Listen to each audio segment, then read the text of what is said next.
지난주 월요일, 지난주 목요일 원내대표 사퇴 의사를 표명하고 새 원내대표가 선출될 때까지 가급적 말을 아끼고자 했습니다.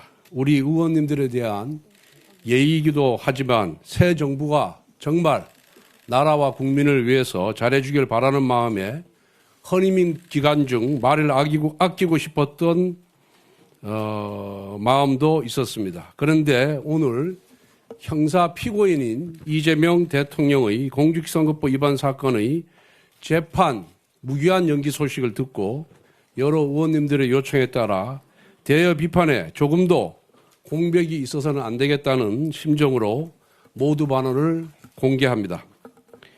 이재명 대통령의 공직선거법 위반 파기환송심을 맡은 서울고법재판부가 재판을 무기한 연기하기로 결정했습니다. 서울고법의 이재권 부장판사는 헌법 제84조에 따른 조치라는 판사 개인의 자의적인 헌법 해석을 단서로 달아놓았습니다. 어떠한 판사가 헌법을 자의적으로 해석할 권한이 있습니까? 어떻게 헌법 제84조를 재판을 대통령 임기 중에 중단해야 한다는 뜻으로 해석할 수가 있습니까? 헌법 제84조는 대통령은 외환 또는 내란의 죄를 범한 경우를 제외하고는 재집중 형사소출을 받지 아니한다라고 규정하고 있습니다. 즉 소출을 하지 않는다는 뜻입니다. 여러분, 소추가 무엇입니까? 국립국어원 표준국어 대사전에 소추는 형사사건에 대하여 공소를 제기하는 일이라고 적혀 있습니다. 헌법 제84조는 새로운 재판을 위한 대통령의 기소가 불가능하다는 뜻이지 이미 진행 중인 재판을 중단해야 한다는 의미가 아니라는 것은 초등학생도 다 알 수가 있습니다. 대통령의 임기는 5년으로 유한하지만 사법부의 역사는 영원 무궁합니다. 대통령의 임기 초반 권력이 무섭다는 이유로 판사가 스스로 사법부의 독립성을 포기한 셈입니다. 권력의 바람 앞에 미리 알아서 누워버린 서울고법 판사의 판단은 두고두고 사법부의 흑역사로 남을 것입니다. 대통령 권력 앞에 자발적으로 무릎을 꿇은 판사의 이름이 법학 교과서에 두고두고 박제될 것입니다. 이재명 대통령의 대장동, 백현동, 위례 신도시, 성남 FC 사건 재판의 공판기일이 6월 24일로 지정되어 있습니다.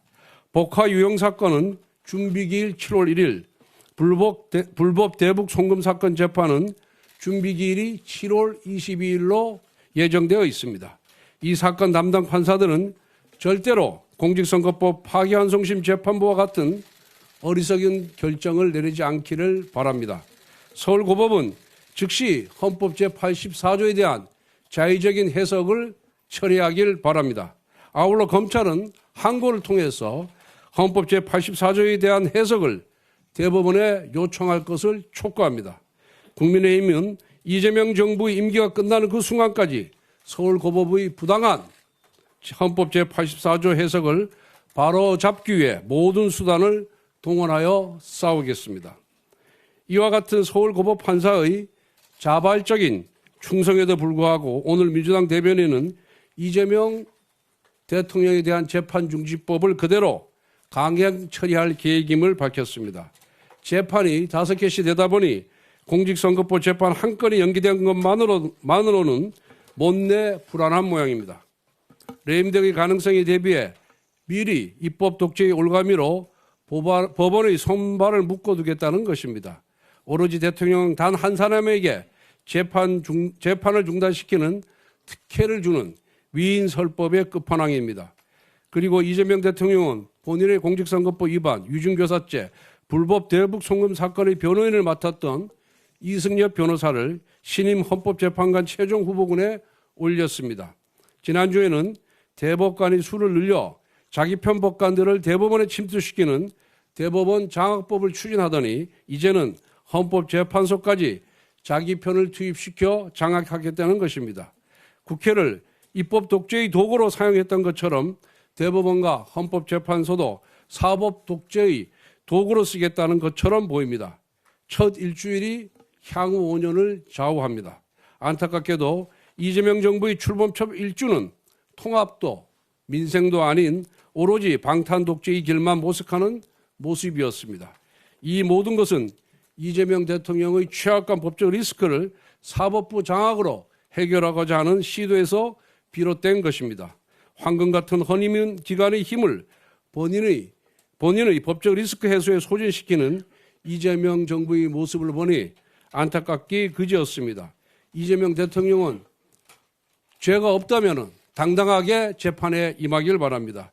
재판에 임하는 것이 민주주의를 지키고 대통령의 권위도 지키는 길입니다. 본인의 권력을 지키기 위하여 민주주의와 헌정 질서를 파괴하는 억지와 무리수를 쓰면 쓸수록 권력의 종말은 급속히 가까워진다는 것을 명심하기 바랍니다. 이상입니다.